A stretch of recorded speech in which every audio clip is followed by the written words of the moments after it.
We have got a really great topic today, and it's simply the topic of men's work. You know, definitely through the lockdown, if not preceding lockdown, we've seen an explosion of, if you like, men's support systems or networks, and we're going to discuss here what men's work is. I mean, in my life, sometimes that meant working with a coach. At other times, it meant being on my own and kind of being okay with myself. At times, it was working with a therapist, going on men's retreats, yoga, self-inquiry, and the list goes on, really. So what we discussed previous to meeting up here tonight is this whole topic of men's work. And I've got some great men here with me tonight. I've got the Men Without Masks Facilitation Team. I've got Martin Bowen on my left. Martin's been with me and, if you like, the brand now since day one. I've got Dave on my right, our trusted brother from the Peak District. I've got Matt Gunn, psychotherapist, who's recently joined our team. I'm really pleased to have Matt on board. And we've got Jonny. Jonny's the wizard of the team, the brains, and the guy that directs the videography, the photography, the social media, and the creative side of our brand. So, yeah, we're really happy to go into this topic. And I'd like to first pose the question to Martin. So, Martin, when I say the word men's work, have you done men's work? What does it mean for you, and how has it been for you in your life? I think it slightly triggers me, to be honest. You know, and I think, you know, men's work can certainly instantly trigger a lot of other men, because I suppose men actually don't maybe know what it is. And for me, I think men's work, well, it started on the dance floor for me. You know, that was where my men's work was for many years. I went to an all-boys school. And so, you know, I was around boys a lot. And unfortunately for me, I was involved in a tennis club when I was younger. So I was around men. You know what I mean? I was quite lucky. I obviously had a father who was around as well. I mean, he went to work a lot. You know, I was ultimately raised by my mother. But my dad certainly installed great values into myself and my brother. And I think, you know, my men's work, you know, coming back to that that thing I've just mentioned, it was really about being on the dance floor. That was almost my initiation, you know, being around men. Being in a tribal sort of setting, you know what I mean? And almost just being guided by the beat of the drum, you know. It was, for me, I was around 16, 17 and you know, we went to a club in Liverpool called the 051. And that was my men's work. And we went every single week for like 2 years. But then that continued.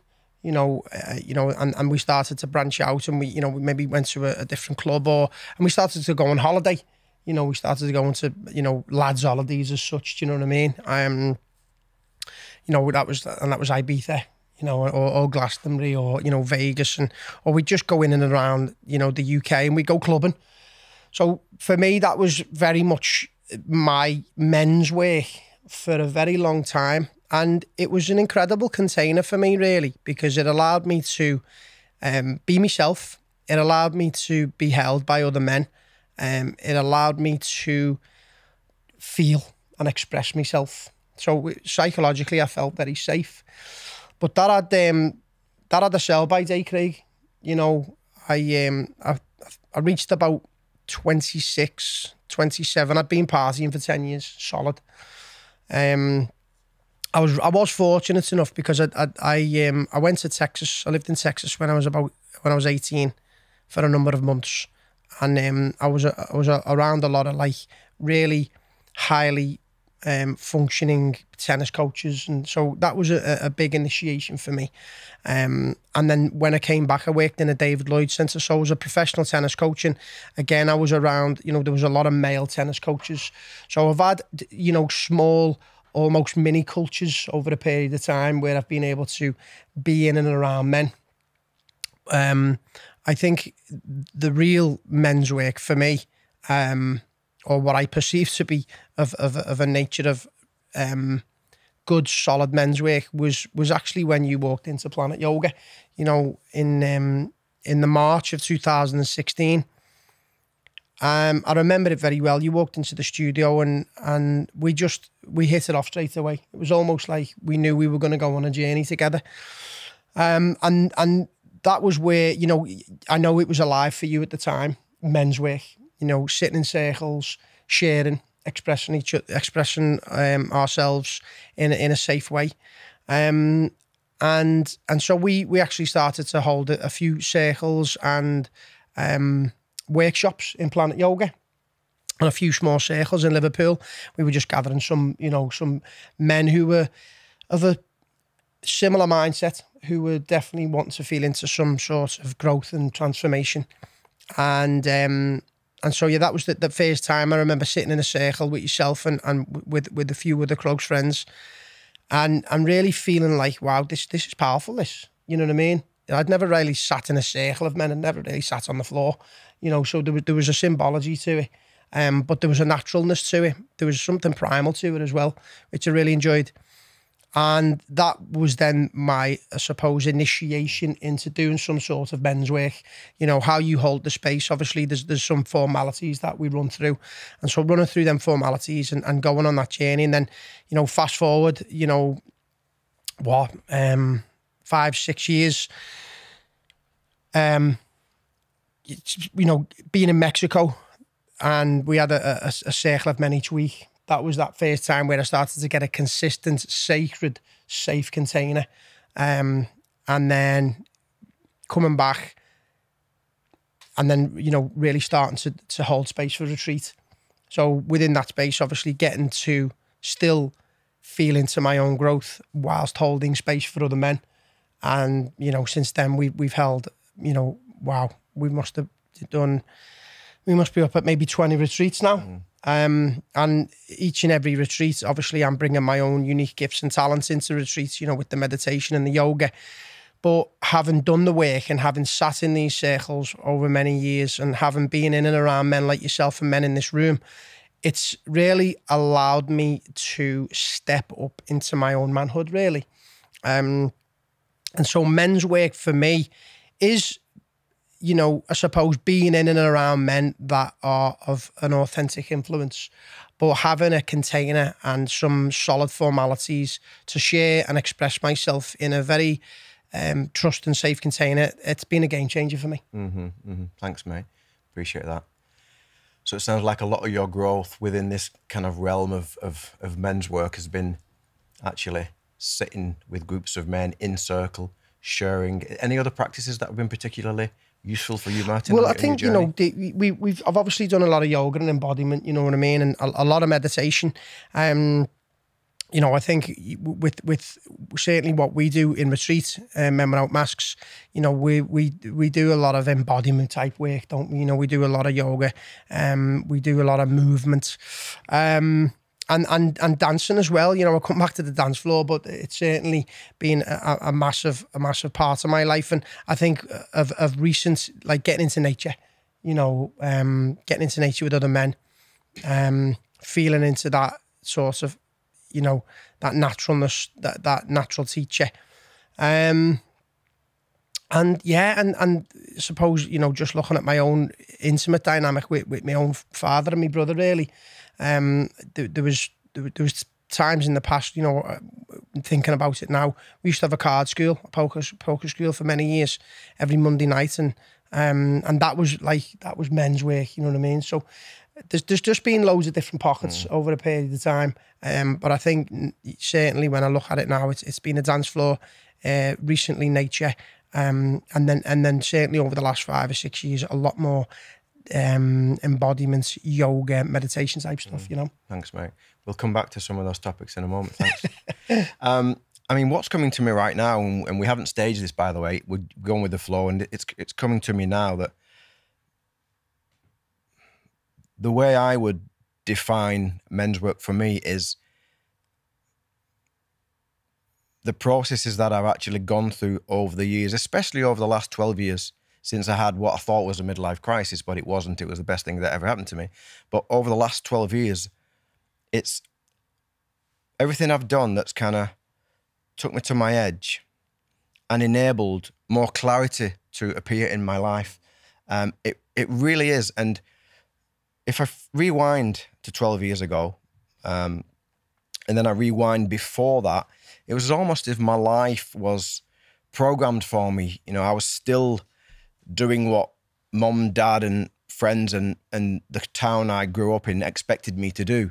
So it was almost that I was on that treadmill of you must do that, you should do that, you have to do that, you can't do that. And it's only 12 years ago after going on a yoga retreat, which was very intense in Thailand, where it really blew my world apart, and I couldn't ground myself. I didn't know who I was. I didn't really know what life meant, and it took me on this journey of self-discovery that when I look back, everything I've done has brought more and more and more clarity around my unique definition of what it means to be a man for me, and who I am, what I stand for, where I'm heading, why I want to head in that direction, what is my mission in life. And now I find myself approaching almost 50 years of age, and I'm incredibly clear on where I'm going and what I'm supposed to be doing, and I'm so grateful for that.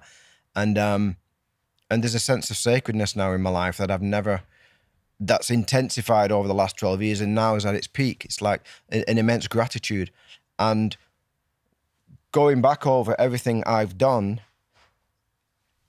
which has not always been easy, it's brought clarity every time. And for me, there's been yoga, there's been meditation, there's been silent retreats, there's been work with therapists, there's been work with coaches, there's been work around my sexuality and my connection with women. There's been work around my communication.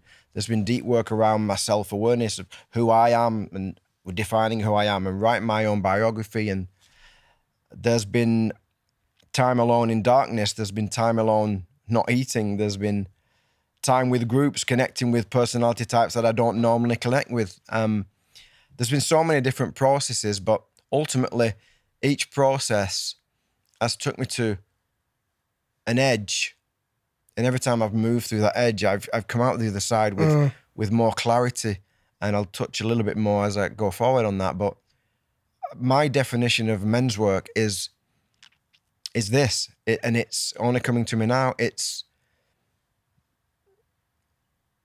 in whatever way I choose, moving into an edge in order to come out the other end with more clarity on what it means to be a man and what I'm supposed to be doing in this world. And that's part of my mission, what I want to teach other men to do. So that's where I'm at the moment with it. And that my way of doing it has been things like I've mentioned. It doesn't mean to say that a relationship and stepping into that couldn't be men's work. It doesn't mean to say that being a father to 3 kids isn't men's work. As long as there's a healthy edge that we move through and we initiate into a new reality and keep redefining ourselves and what it means to be in the world, for me, that's men's work. Yeah. Matt works as a psychotherapist, and I'd like to ask Matt this question. So Matt, why the need for men's work? Why do men need to do some work? And why do men, in our experience, seem to find it hard to come together with other men, but extremely rewarding if they lean into that? Yeah. I think maybe why do we need to do men's work? Probably because the generations before ours were maybe uncomfortable having the kind of discussions that we speak about when we're on retreat, whether it's about sex, whether it's about values, whether it's about who we are, whether it's about the journey of man. For me, a big part of men's work is initiation, is the rite of passage. It's the experience to be able to discover what it means to be a man. And I think in an all male container, there's a safety. Like when men get together and they share and they are vulnerable and real, then just magic happens. I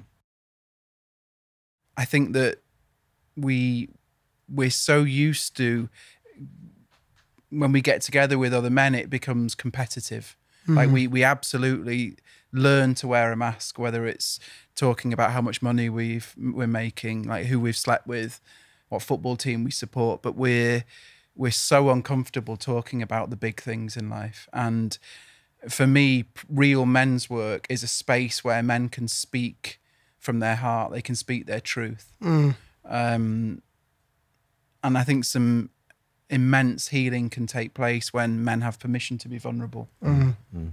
So, yeah, I think we're kind of playing catch up, really. You know, our fathers and our grandfathers didn't have this opportunity, and we do. So we've got to kind of grasp this and really, really run with it, and we've got to play catch up. We've got to initiate. We've got to initiate young men.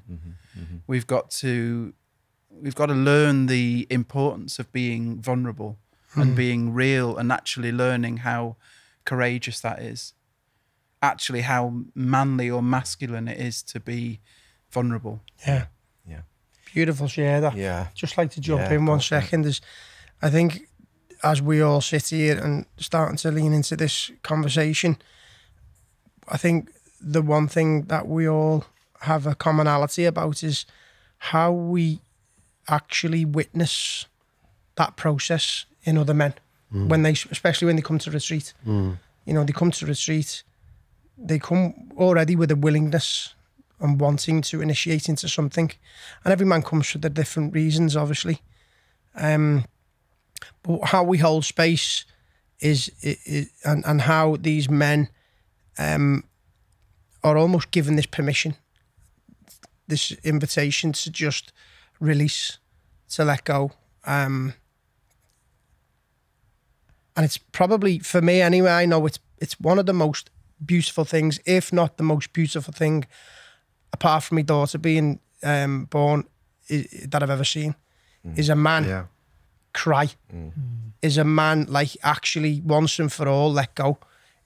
For me, it's everything about this work, you know. So it's and I know we all sit there because we've seen it many times, haven't we? Yeah. And that vulnerability breeds vulnerability as well. You know, it's it really is a beautiful thing, you know. And there's something incredible about men coming together. Now, we're not ruling out work here with women as well. You know, I've done things with women, sat in circle with a mixed group, which is beautiful, which is part of our work as men for sure. But there's something magical about men coming together. Dave, we first met on a retreat. Yeah. And then after the retreat, you know, we said to each other that you were sent to us as a gift and we got to get you on the team, and which we did straight away. We love having you on the team, and you've been with us now for a while. But like, what was it like for you turning up on day one of the retreat with, you know, 15 other men in the circle? Like, what was it about that first initiation, and how did it kind of take shape throughout the retreat for you? And I think for me, I was really lucky that my father intuitively knew about intuition and the importance of elders and structure in a boy's life and my life as a boy. And he died when I was 20, and kind of in those 20 years somehow managed to install enough wisdom and information and elders and initiation to make me really understand the importance of those aspects in my life to bring me into being a mature male from adolescence. And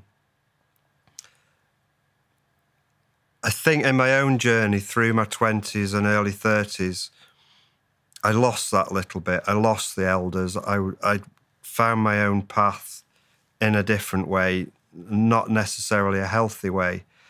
And by the time I was nearly 50, and life was really shaking me around by the neck a little bit, you know. I look back on that, and I look back on the experience with my own father, and at the same time I had 2 friends commit suicide. I had friends falling away with depression and the chaos of life, and I could look at it and go, you know, what's going on here? I felt a calling. I felt like I should be able to help, but I didn't feel like I had the structure to help. And I had my own stuff going on. And I saw the Men Without Masks. It came up on, I think it came up on Instagram. And it was instant for me. It was like, that's what I'm going to do. That's what I need to learn how to facilitate this kind of thing, even if I'm going to do it off my own back. And it's a process I need to go through for myself. And so I signed up, and 3 months later, I find myself sat in a room with 12 men that I'd never met before, including yourself and Martin. And I was nervous. I didn't know what was going to happen. I didn't know the structure of it. I didn't know anything about the archetypes particularly. But I knew it was going to be some kind of initiation process and learning process. And within an hour, I felt comfortable. I felt safe. I felt that I could open everything up to 12 strangers. Mm. And that for me was the start of something that over the past 3 years has been it's been a game changer for me. It's been a life changer. It's opened up new relationships. It's opened up new career paths. It's given me a map, and it's given me an understanding of my own life and a map to then pass on and educate other men. Mm. And Dave, we know from working with you that you have a really beautiful connection with nature. You was a climber, you have this affinity with nature. Can you share with us how you feel that nature could really kind of influence men in today's society? I think when I was in my early 40s, I took up fell running. My father was a mountain runner, and I wasn't really interested when I was a kid, although I did run. And I can recall one experience. I was in the Lake District, and it was a mountain race, and it was grueling 26-mile mountain race. And halfway through the race, we're in the mountains. There's a group of 8 of us running silently through the hills, through the fog. And I felt like it felt so timeless. Like it could have been 1,000 years ago. It could have been 50,000 years ago. It felt tribal, and it felt so important to me. And I recall that now. It puts hairs back on the back of my neck. And that connection with being in the outdoors, being in a raw, open space with other men, together, with a purpose, it's so powerful, and it's so healing. And nature heals on so many levels, from the colour green to fresh air to cold water to bird song to silence to the darkness of night. It's the simplest. For me, healing is about going back to simplicity. And the simpler you can make your life, the quicker you will heal. Mm. Jonny. So, Jonny, you're the youngest within our team. Mm-hmm.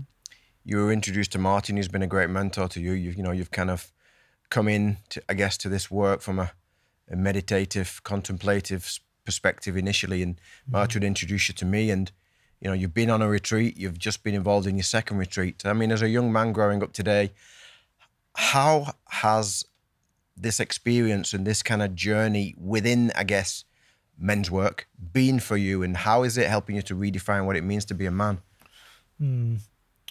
I have to say, from coming on retreat, it's an absolute foundational education into manhood, and it's something that's just not taught anywhere, or hasn't been in my experience from my upbringing. It doesn't get taught in the schools.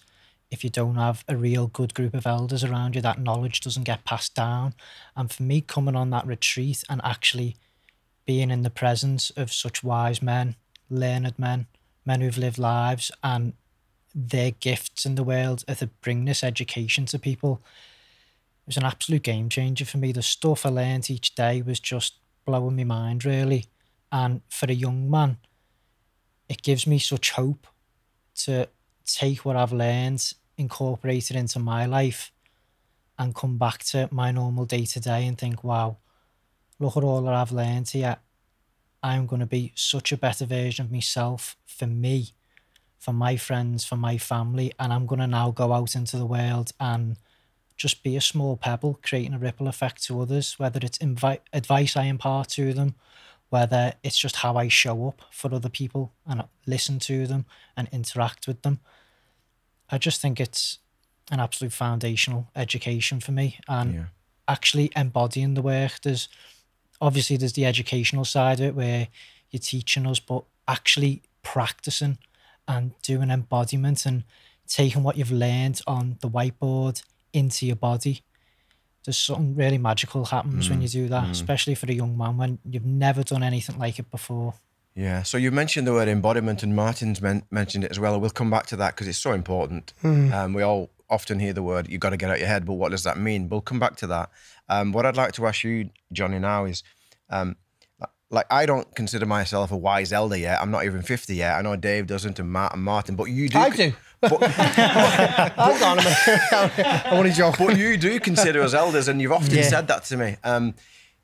Can you speak to the camera really about the importance of having wise elders in your life? Because I mean, I'm not saying I am that yet, but I know that you perceive me to be that way, and the lads in this room. Can you speak about the importance of that? Because you were an only child, weren't you? Yeah, I was an only child, didn't have any brothers, any sisters. And I think the importance of having elders in your life really comes down to making skilled choices. If you're not doing work on yourself or you're not being guided, you end up being told what it is to be a man by society. And I'm not too sure personally whether that's the best bit of advice from society. And I think it's quite manufactured. And if you don't do your own work, you don't get guided by people, you don't end up being authentic.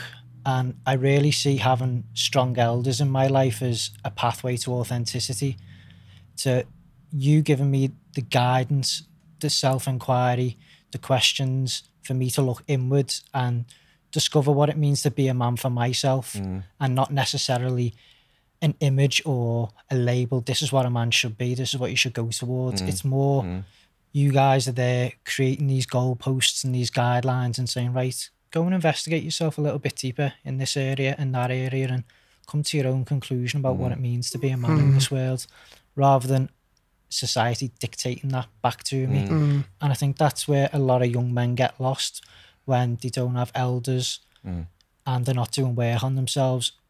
Images of what a man should be are projected onto them from movies, from news, from unhealthy sources that I think, sources that maybe are in it for profit or to sell something, whereas having elders just seems men who want young men to come through in a healthy way. And Jonny, if there are men watching this now who got a rough deal growing up around fatherhood, maybe the father wasn't around, or they didn't experience the perfect fatherhood, or for whatever reason, and they're looking for elders, how would you define a wise elder? So if a young man watching this is looking for elders, he wants some fatherly energy around him to grow with and learn from, like, how would you define an elder, a wise elder? I would define a wise elder as someone who is looking out for you and has your best interests at heart with nothing to gain. They're doing it from their own heart. They're not trying to sell something or push a dogma or an ideal upon you. And they want to see you grow and achieve great things from the goodness of their heart. And there's no ulterior motive behind that. And it's easy to spot because you feel it. It's easy to spot because you feel it when there's a real figure in your life who's just behind you and has your back completely. Because it's so scarce and absent in our life, when it does come, you're like, oof, he's got my back. Martin, for example, when I met Martin, after a few interactions, I completely knew, I was like, this man, he's got my back. It's authentic. You can feel it. It's such an important topic, this topic of wise elders and having older men around you that you trust. Warren Farrell, who's probably one of the world's most prominent male authors, PhD, talks about dad deprivation. We're living in an age of dad deprivation, so it's really important to seek out elders. Just a little story that I want to share, which might be of benefit to some men and women watching this, is that my father was around, and there was a time in my life, especially growing up, where I didn't think he was a perfect father. I thought he was weak. I chose not to be like him in many ways. And even when I kind of got into, if you like, this type of work, I had a negative slant towards my father. But what was really, really healing for me is I took the pressure off my father. There's so much pressure on dads to be the perfect dad today, unfortunately. So I took the pressure off him. I went back in my life. I did some work with a coach. I realised that my perception of my father was really my mum's perception. That struck a chord. And then what I did was I journeyed from my own father through all the significant men I had in my life. And some of them were teachers, and some of them were PE teachers, and some of them were coaches, and some of them were therapists, and some of them were people I met on my journey of self-discovery. And I took a little bit of wisdom from each one. And I'm now at a stage in my life where I actually have been fathered. I've had a full fatherhood. Yeah. Now, I didn't get that from one man because it's too much pressure for one man. But going through that exercise for me was a game changer, because now I hold absolutely no negatives towards my father, and I'm so grateful that I've had a piece of gold from many, many different wiser men in my life. I just wanted to share that with the camera. And now I want to go back to embodiment, Martin, because, we often hear the word, you're in your head. You got to get out of your head. You got to get in touch with your emotions. You got to get in touch with your body. And it doesn't only apply to men, but it seems to be targeted as to men. And it's not easy because we're in the scientific revolution. We're on our phones. We're educated in a logical system. We went to war as men. We were trained to kind of stay quiet, detached from emotions, go into battle. So we're kind of hardwired to be in our heads. So it's not easy. However, we all know in this room how incredible it feels when we get out of our thinking, analytical mind, and our being, if you like, starts to rest within our body. And it's not something that can really be intellectualized until you've felt it. What does it mean to you, Martin? Well, looking back, I didn't realise at the time, and I speak about the dance floor, but I speak about it with so much sacredness, because it was a time in my life where I was completely in that state of being, as you know. I mean, the 4 pillars of existence are thinking, being, feeling, and doing.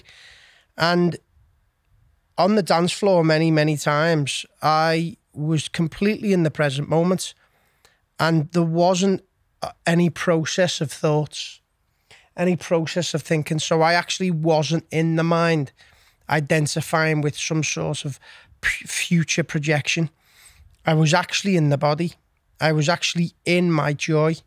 We say, time flies when you're having fun, and it's that saying to enjoy yourself. And I was many, many times I was in my joy, which was present moment awareness, which was in the body, which wasn't in the head.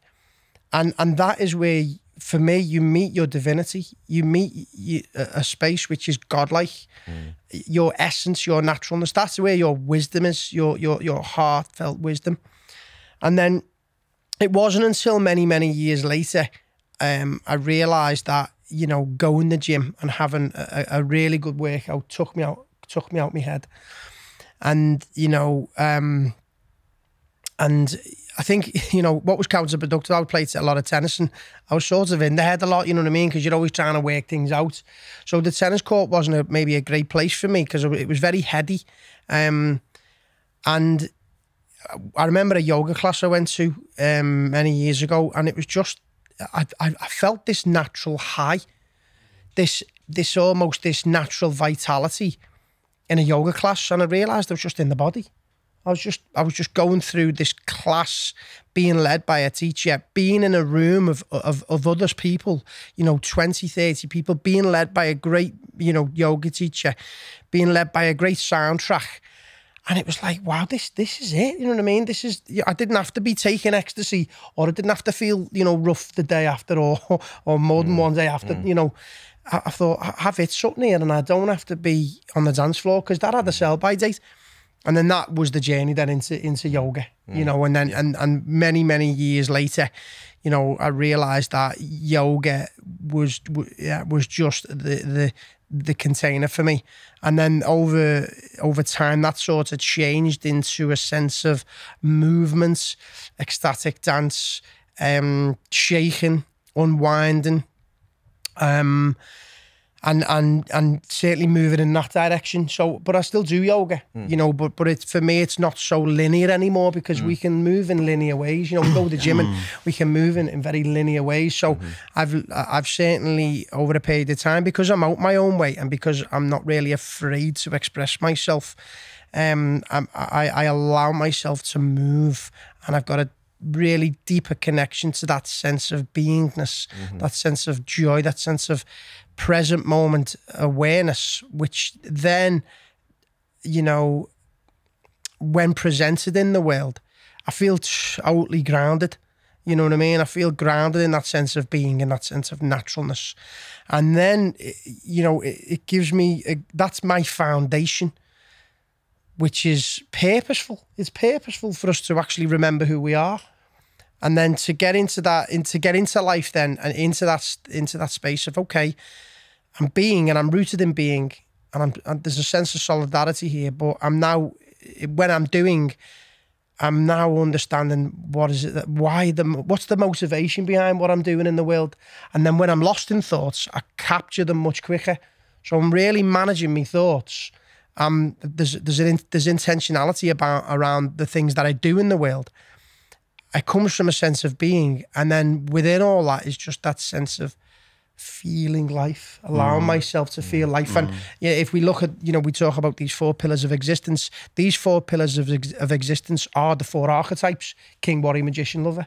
So embodiment for me nowadays is incredible for my own process, but it's massive for how I want to share and hold space for other men, because when they get in the body, they remember something so intuitive, so primal, so natural, and it's just like a homecoming. Yeah. And that is initiating. Yeah. Thanks, mate. Really beautiful.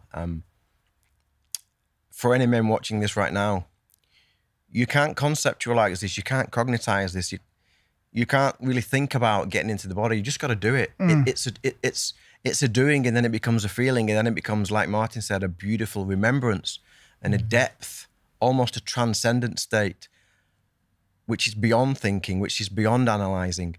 It's funny when I start off with a new client and I tell them that part of the journey with me will involve getting into your body, and it's so difficult for them to grasp it, but then they do grasp it. Yeah.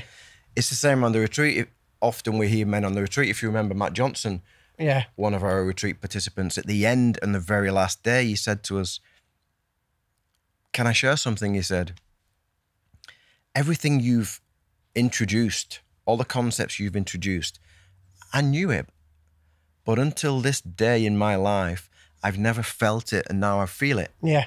I feel it in my body. I know exactly what you mean when you say get into your body." It's so profound. Dave, what does getting into the body mean for you? Because I know that you do it in various ways as well. I definitely, to get out of my head, I put myself in a natural environment. I mean, initially, when I was a kid, I went to an outward bound school, and outward bound schools have a process of separation. As a boy, you're separated from everyday community. Initiation, so you go through some kind of process, and then reintroduction as the new you. And I went to one of these schools for a week when I was 12 years old, and we did lots of outdoor activities, climbing and caving, and And I realised that when I was put into that natural environment, when I was climbing a rock, a piece of stone, everything fell away. I stopped thinking. What took over was complete intuition. There wasn't time to think. And so over the years, you know, I knew my dad had some climbing gear, and I went home after the week and I said, you know, this is what I want to do. Take me climbing. I used to hassle him every weekend. Take me climbing, take me climbing, take me climbing. And I've been climbing for 35 years now, and every time I go, it's brand new, because the experience, the immersion into nature, the, you know, 50 foot up in the air, standing on tiny crystals of rock with tiny crystals of rock in your fingers. You can't think. You can't stop to think. You can't go into your head, because you do that and you fall off, you know? Yeah, yeah. And over the years, there's other practices that I've been involved in. One of them is getting into the cold water, you know, cold water dipping, cold water swimming. It's a big buzzword at the moment, but there's nothing quite like walking down to a cold, dark lake with a head full of thoughts and a head full of fears and a head full of life, and not knowing what you're going to do with all this chaos in your head. And suddenly you go, I'm going to get in that water. And you get in that cold, dark water and everything falls away. You are in the body. Your body is dealing with the cold, with the shock. There's no time to think. Yeah. You've rewired yourself. Yeah, yeah, yeah. Beautiful. I just had one thing here as well. While you were talking there, Dave, I just running back a couple of scenarios, and I was actually watching an interview with Roger Federer a couple of days ago, and he was behind the camera running this interview, and he was actually saying, I feel empty. He says, I feel empty. He said, there's no thoughts. He says, I'm just out there, and I feel timeless. I'm just having fun. And I think he'd almost just made peace. There was a sense of how he just made peace with everything, you know what I mean? Almost like he's not trying to chase that extra, you know, that maybe that one final Wimbledon, you know what I mean? But there was just a sense that, you know what, everything is as it is. I'm not chasing anything anymore. And there was a sense of how he'd give himself permission to just be and to relax. And through that deep relaxation, he felt empty. He wasn't in the head. And he said the word, I feel very peaceful out there. He said, I'm just striking the ball. And there was a sense of how he's obviously just trusting, I think, his abilities. I think with nature also, there's no competition. You're never going to win. There's no point in even trying. Yeah. You know, you're up against something that is so much bigger than you are. Yeah. And so you can only surrender to it. Yeah. And be with it. And men see surrendering as weakness, don't they? Of course. I think one interesting thing maybe to add about embodiment too is that, like, how come we lose the ability to live in our body, the naturalness of a child that just knows how to hang out in their own skin? And you know, why is it that we as men particularly become so disconnected? And it's often as a result of trauma. You know, if we think about trauma being an embodied thing, it's something that energetically enters our system. Yeah. And we quickly learn how to armor against it, how to disconnect from it. Yeah. You know, and we metaphorically kind of build a wall from the neck down, and we, you know, the lower body becomes something that we can use as a tool, but we disconnect from the wisdom that lives in it.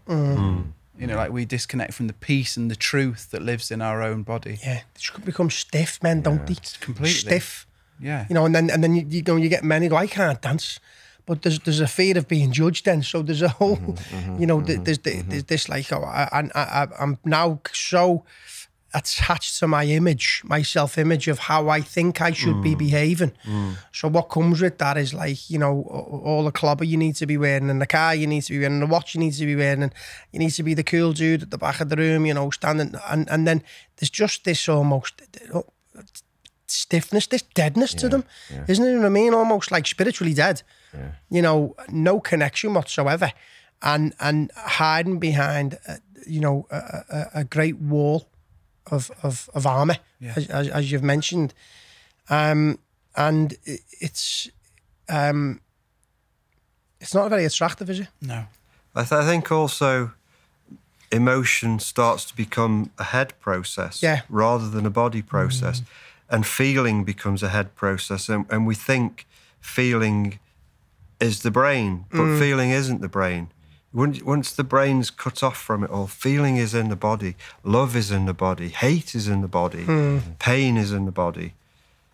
Yeah. And that's part of the human that's experience, isn't it? embodiment. It's learning how to feel, you know, the duality of the expressions of what we perceive we're feeling at the time. Yeah. Matt, thank you for going there in relation to simplifying, you know, how we can shut down, if you like, our relationship with the body as a result of trauma. And we all, of course, experience trauma in different ways. Sometimes it can be big trauma, generational trauma, micro trauma, and so on. But you know, there is a disconnect. Now, let's come on to the topic of breath work, because, you know, we're all trained breathwork facilitators in different ways within our own right. And Jonny's learning to be a facilitator, so we all value it incredibly and practice it daily ourselves. I know it's a huge passion of yours, and you're weaving it into your psychotherapy. Absolutely. Yeah. How can breathwork help men to safely get into the body? I kind of like to think of breathwork as a way of defrosting. You know, if you imagine those frozen emotions that we've trapped, that are stuck in our tissues, I always think that breathwork can help to defrost them. That breathwork enters the body and opens the body and just allows us to connect to our own physicality. You know, if we simply focus on our own breath, then we get to slowly drop into the body. So I always say that, like, the breath is like a bridge from the mind into the body. And like every breath, we kind of get to step deeper into ourself. I think that, like, our breath can be our anchor, and as you say on the retreat, your best friend. And it absolutely can. You know, like your breath can, you know, once you feel your breath, it can improve your love life. It can massively improve your ability to be present. You know, if we're in our breath, if we're there, we're in that space, we are embodied. Yeah. If we can soften our belly and breathe all the way down there, it completely changes the way that we connect with others. Yeah. I think we should talk about safety, because, you know, we've all experienced transformation here in various ways of moving into men's work, if you like, to use that term. And we all know that on the retreat, we go deep. Yeah. You know, the retreat is really a cocktail of all our experiences and the things we've done on ourselves. You know, we sit in circles, we talk, we share, we face each other, we explore space, we connect with nature, we use the cold, we use the heat, we use dance, we use yoga, we use martial arts, we use the breath, we use different processes, we tell stories, we use metaphors. So it's like a cocktail. And we've seen incredibly deep transformations. But we all know that those transformations would never occur without safety. We all would know what it's like on day one. And on our last retreat, 25 of us came together in circle. We feel the fear, we feel the edginess, we feel the stickiness of men coming together who don't know each other, of, you know, projections and, oh, I like him and I don't like him, and maybe and there's a detachment. And, you know, I'd like to say we do a pretty good job in that first day of moving through the stickiness and carefully creating a safety of container for us to fully express ourselves in day 2, 3, 4, and 5.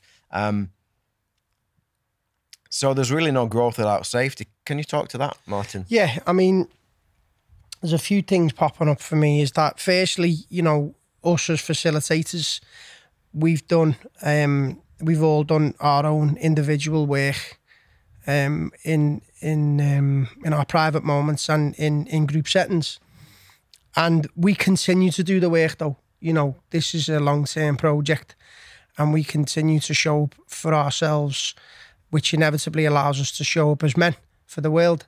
on a daily basis, and we've all got our own practices. I think what allows us to be on certainly that first day of retreat is vulnerable. You know, there is no masks. We don't wear any masks on that first day. We go through the process absolutely, also. and the process is just as equally potent for our own processes as well as just facilitating. So we're there holding the space, but we are there as an equal. We're there as men. We're there as men, but we're able to just demonstrate and embody vulnerability, and so we advertise that mirror very early on, especially on the first day. And I think another thing is that what's obviously also beautiful is because it is a retreat, there has been a willingness from these men to come along and be vulnerable, you know. So I think, you know, you talk about a cocktail here, Craig. So I think on that first day, I think it's a cocktail of us being vulnerable and shining that mirror of vulnerability. I think there's a willingness from the other men, and certainly with the formalities that we put together. But one other thing as well is through that willingness and almost that commonality, there's no judgment. You know what I mean? There's a fear. There's a feeling of feeling, you know what, I'm not being judged here. I'm sitting here with I mean, in our case now with our new retreat, with 20 other men. And I don't feel like I'm being judged. You know what I mean? And I feel like we're all in the same boat, because we are. Yeah. And that then is a recipe for what happens on day 2, 3, 4, and 5. And we all know what happens. Yeah. And I can sit here and, you know, and talk on behalf of every other man we've held space for, because we hold a success rate of so much transformation and growth over 5 days. You know, we bring ourselves totally, but we also bring our unique gifts and talents, and that's what makes us, for me, the best. Yeah, we are amazing at what we do. Yeah, you know, but what the secret ingredient is authenticity. Jonny, you've been on a retreat, and on the retreat you were one of the youngest men on the retreat. Can you tell us how you felt during the first few minutes, and as the retreat progressed, what were the key factors that enabled you to settle and feel, do you know what, I'm safe here to be myself? I'd definitely say the first few minutes of coming into the retreat, scary.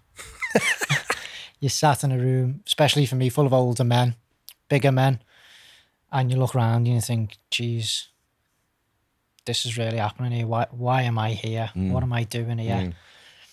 And you get very much in your head. You start, as you say, you're picking men. You're like, oh, I like the look of him. We'll stay away from him. Don't make eye contact with him. He's a bit full. And I guess where the safety comes into it is, for me, there's no hierarchy. Everyone's an equal in that room, especially the facilitators. And for me, if you reverse engineer the question, where does not feeling safe come from? It harks back to childhood, maybe, where there was a hierarchy and elders or older peers told you that some type of your behaviour wasn't acceptable, and you mask up and you carry that mask all the way until you're a teenager, young adult. So when you're in a room and there is no hierarchy and it's open and there's honesty flying around the room, you get that space that you never had when you were younger, and everybody else in the room gives you permission to then pull down your mask. And it's that thing of sharing in a circle, openly, honestly, raw and authentic, and you just settle into your body all those thoughts about, he looks scary. And then when he tells you his story, Mr. Scary in the corner, you think, friggin' hell, man, he's just like me. You went through the same stuff I went through. No wonder he's tense and armoured up. I'm like that. And your mask comes off, everyone's mask comes off, and it just makes the rest of the retreat effortless and in a really special space of, I can trust these men, I can be who I am, I can express myself how I want to, and it just makes way for such a beautiful journey over the 5 days. And over the period of the days, that, you know, there's that, like, the almost onion just keeps peeling, doesn't it? Just keeps peeling. And I think the way, obviously, we facilitate, you know, using that map, you know, King, Warrior, Magician, Lover, and going through that journey, day 2 Lover, day 3 Warrior, day 4 Magician, and then finishing day 5 on the King. There's a methodology here. Do you know what I mean? There's a systematic approach that we know certainly works. You know, this has been very, very, very carefully designed over a period of a long time. Actually, you know, we're inspired by a lot of beautiful, you know, male facilitators, but our particular journey and the unique blend we offer at Men Without Masks has come through experience, has come through direct experience, and through that experiential platform, it's allowed us to really filter out what works well, and what is the safest method for these men to come home to themselves. You know. Yeah, safety is. Men's work doesn't even exist without safety, does it? No, no. And Jonny, just to summarise what you said, am I right in thinking that the act of seeing other men allowing themselves to be seen increases psychological safety within a group? Yeah. So there's something about allowing ourselves to be seen that's incredibly healing, right? Yeah. Matt, can you speak about that? Yeah. The importance of being seen. Yeah, I think particularly about the importance about being seen by men.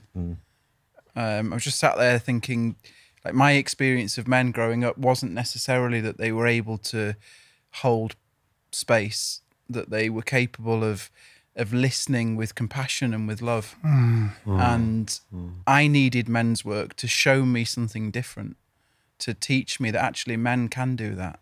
You know, men can hold you energetically and physically, and they can love you, and they can provide you with the most incredible space to bring all of yourself, like all of your shame, all of your pain, your wounds, because they've been there.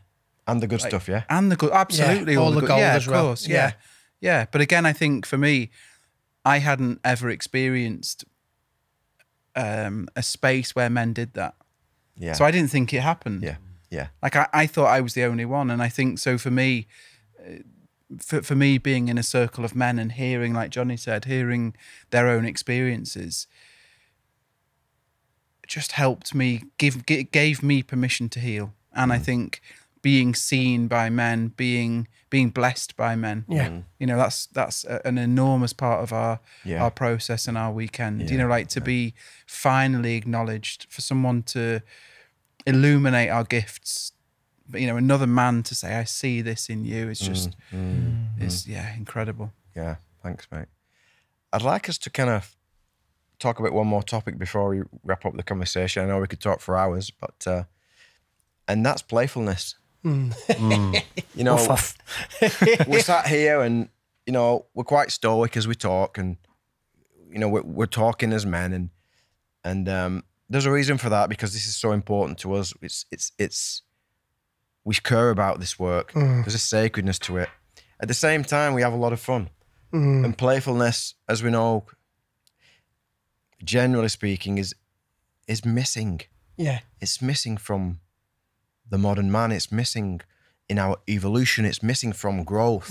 It's missing from personal development. And Dave, can you speak about playfulness and what it means to you, and how you feel that during the work that we do on the retreat, and how you may have explored it in other work that you've done? For me, it's just letting go.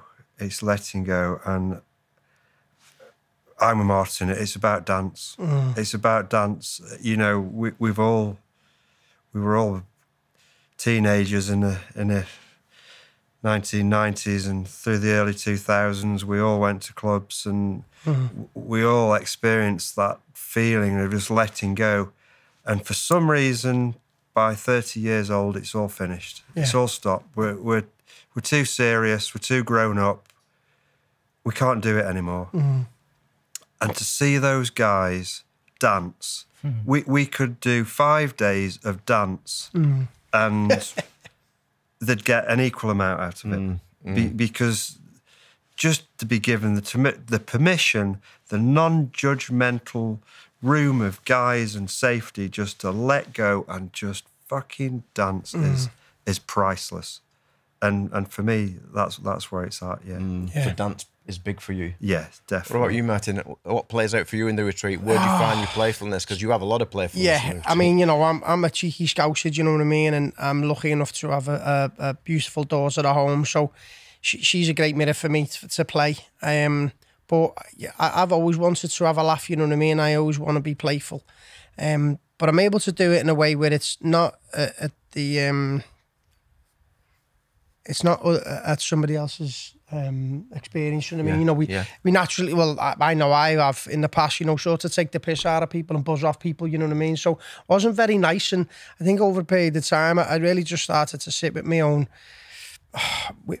just with my own morality and just saying like, taking the piss. I don't know, we all have a bit of banter, but I really wanted to feel into playfulness in a different way, and that for me was about coming back to myself. You know what I mean? Not being afraid to express myself.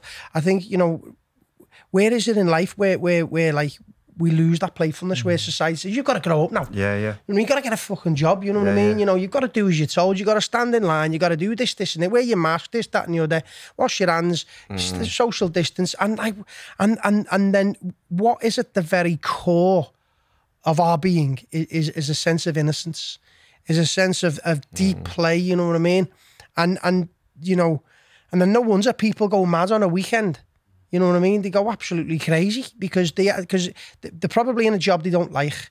You know what I mean? They're subordinating to maybe a socially constructed life. And so from Monday to Friday, there's not that much play in people's lives. And then they go crazy, but then they need the booze. Yeah. They need other substances to allow themselves to express that free time, that playfulness, that timelessness. So I think, coming back to it, being on retreat and having that container and doing what we do, it's very much done with playfulness, and it's done with that cornerstone of love. You know what I mean? That love is energy and vulnerability. Absolutely. It's playfulness is about exposing your vulnerability. Yeah, and it's getting out of that mindset of thing. And I can't answer it. I can't move it. It's just there's just an old mindset, an old paradigm, and that's we hold space for men to realise and to recognise their belief systems, their limited belief systems, and then for them to learn a new language, you know what I mean? And we do that through education, we do that through direct experience, and we do that through embodiments, breath work, and actually just being together. We do all these experiences together, but we eat together. We do loads of other things in the retreat, and there's just, I think we're all naturally at heart, when we're being ourselves, deeply playful. I mean, we have a fucking laugh, don't we? You know what I mean? We have a really good buzz, not just within our own dynamic as the team, but we have an amazing laugh with the other men. And I know Jonny, as our marketing guru and our cameraman, he just captures photos after photos of men laughing. Know what I mean? It's not so serious. You know what I mean?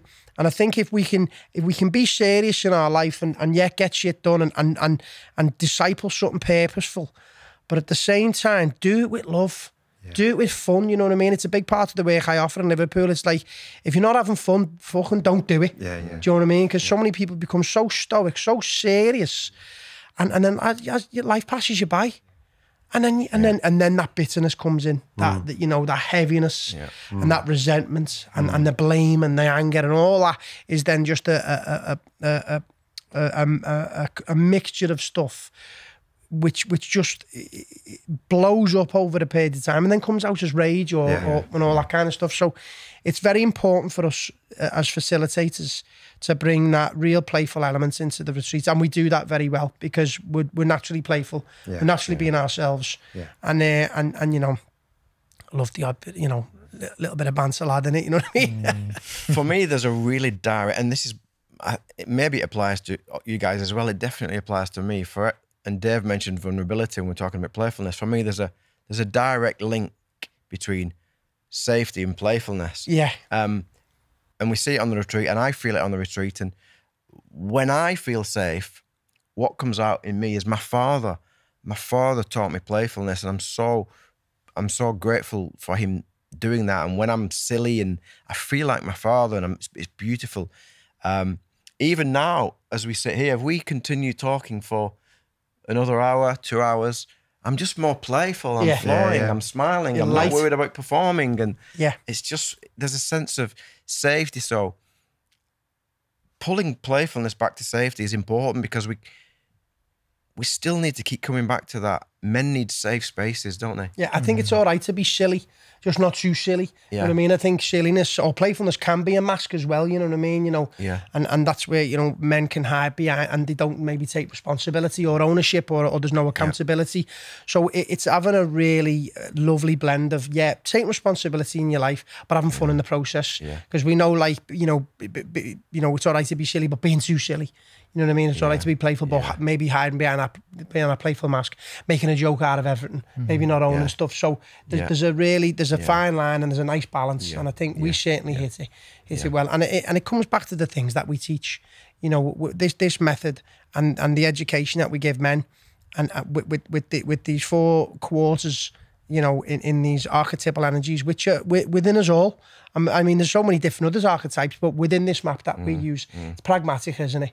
It's pragmatic, it's sensible, it's easy to digest, and then it's easy to apply in your life, you know what I mean? Like, this is just information until you apply it, but we give men the opportunity to embody it first, and then give them a clear map how to walk the terrain of their own life, and how to walk the terrain of manhood. Yeah. So I've enjoyed this kind of short exploration into men's work. And if you're a man and you feel ready to explore yourself, to work on yourself in whatever way that may look for you, I'd like us to end by maybe going around and individually just giving a couple of tips that you would give to a man moving into this kind of journey, if you like, of self-discovery, or this journey of peeling back the layers, this journey of knowing self, this journey of moving from suffering to beyond suffering, the journey of letting go of the old self and redefining the new self, you know, however we choose to define it. Jonny, a couple of tips from you. Get out of bed in the morning and get a cold shower. That's my advice. Thanks, mate. Matt? Speak your truth. I would say connect to your breath and do whatever you can to really start to feel at home in your own skin. Dave? Go for a walk. Feel the rain on your face. Be in silence. Don't be afraid to feel your feelings. Feel your feelings and feel how they affect you physically and energetically, and explore that. The first one from me would be, I remember an old mentor of mine, he used to say to me, tell me the 7 people you spend most of your time with and I'll show you your future.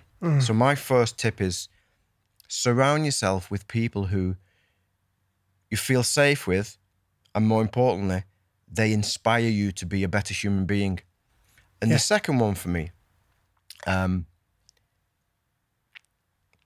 so as men, most men, not all men, most men that I come across, we're okay moving in linear patterns. So the second tip from me is explore some kind of practice where you have to let go of control and you move in non-linear ways. Dance, just random movements yourself, 5 rhythm, ecstatic dance, or just shake and just move your body, but challenge yourself to move in non-linear ways. Martin? Lovely. I'd like to echo that. You know what I mean? I think, you know, if you start off on your own, get in the house, play some music you like, you know what I mean? Play some music that might bring back some beautiful memories from your past or your childhood. You know, have a dance in the house. I mean, we've all done it. You know, you know, you're just dancing in the kitchen and you're just flying. You know what I mean? So that's definitely one container is to say, like, if you're not just ready to like do that in front of an audience, you know, then do it at home. Close the doors, you know, draw the curtains, play some music, get in for it. I mean, I'll always come down to meditation. Meditation's a big one for me, you know, and that for me is around creating space, you know, and that's just some sacred time, alone time, with something as simple as your breath, you know, just where you can sit still, find a comfortable posture, and just be be with your breath and notice thoughts, arising, and really and contemplate. These great contemplative traditions, they've stood the test of time. So meditation is certainly a big one. And I suppose one other thing, and I was wondering whether to say this or not, but a big journey, a part of my journey for me is exploring some psychedelics, and to do that in a really safe way. Actually, I explore nowadays psilocybin in a very controlled manner, small doses, but I'll get out in nature, or I will create some space at home where I can just take a bath. I didn't take a bath for years, and now I'll create some space sometimes on a Saturday afternoon where I'll take a small dose of psilocybin. I'll play music I love. I'll run a bath. I'll make sure there's some lovely foods in, from Marks and Spencer's or something, and I'll have like 5-6 hours on my own. But what that does for me is incredible. You know what I mean? And then I'm ready for the world. Then I'm ready. I'm alive for weeks.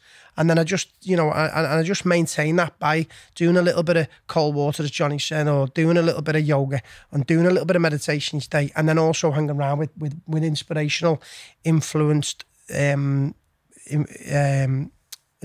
men. And I've got some beautiful men in Liverpool that I hang around with. But I'd just like to also finish on, I've also got some beautiful friends, some old friends that I don't see that often.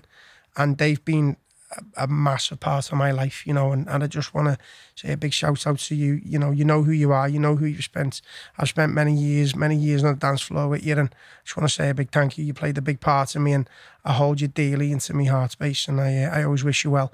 And just because I don't see it in the physical doesn't mean I don't relate to it in the spiritual. So yeah, all beautiful, really beautiful conversation today, man. Thank you so much. It's been wonderful to express ourselves and to share this information, and hopefully anyone, listening is gonna just take away, these pockets of insight that we've all shared today for the benefits of becoming a better man, innit? Yeah. Thanks, mate. And yeah, we do hope there's something for every man within this topic, within this conversation. That was definitely our aim. And we encourage all men to grow and to evolve and don't stand still. And, there's so many things out there. If you like what you've heard and you want to learn more about our organization, maybe you'd come on a future retreat. Maybe you want to explore future mentorship. We've got other products in the pipeline. If you feel like we are people you can trust, check us out. Men Without Masks. You can find us on LinkedIn. You can find us on Instagram. You can find us on Facebook, or you can check out our website, menwithoutmasks.com. Thank you for listening, and thank you, men.